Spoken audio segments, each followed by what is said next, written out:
Okay, I'm under the car now, and what we're looking at here is the fuel system, fuel delivery system.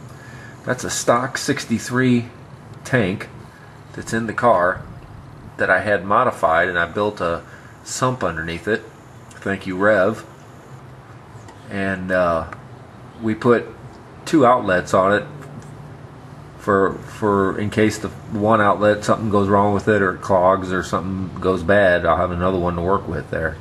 But that is the original tank, and it's also been sealed inside and out, so there's no way it's going to leak any gas. And then the fuel line is running in here to the pre-filter, the MagnaFlow pre-filter, and then over here to this Holley 12 150 fuel pump, 150 gallons per hour, or 140 at 9 psi. I did all those lines myself, which is the first time I've ever done that. All I did was go online and look for a tutorial on how to do AN fittings, and it really wasn't all that difficult. So I encourage anybody who's thinking about doing that, just get online, you'll learn how to do it real fast.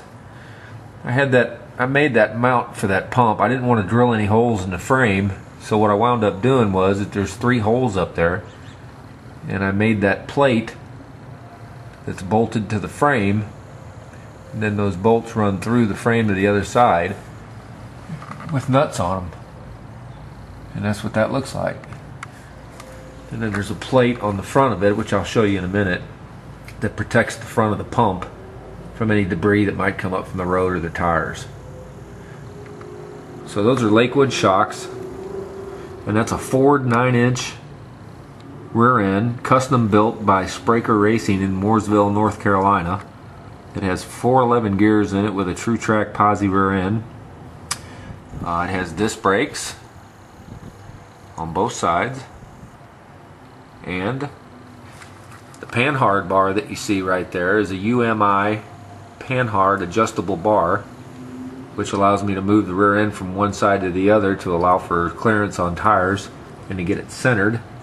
And then the control arms on the rear end, both on the lower control arms, as you can see, and the upper control arms are both UMIs.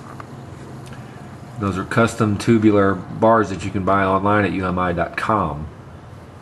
So if you're anybody who has a 63, I would really encourage you to do that, because they're really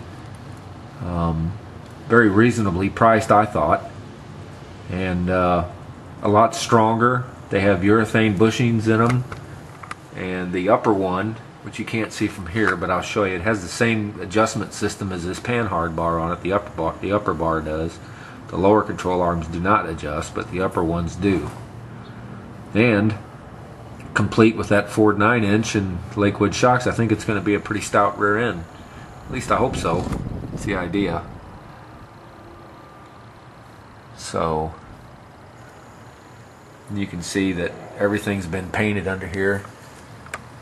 It took a long time, I can tell you that much. I used a wire wheel on all of this. Wire wheeled everything, and then coated everything with POR 15 anti-rust preventative,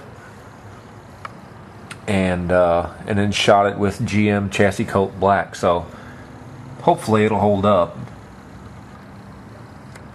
If you look at my earlier videos, when I shot video before I started this, you can see there wasn't really a whole lot of rust, but once I got into it, I found a lot of surface rust.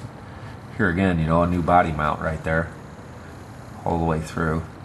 But there wasn't any rust that ate through it, you know. I mean, it was all just surface rust, and the wire wheel pretty much took care of all of it. So anyway, that's the back of the underneath side. So I'm gonna turn this off and move to the other side of the front end or rear end and shoot some more video there. So thanks.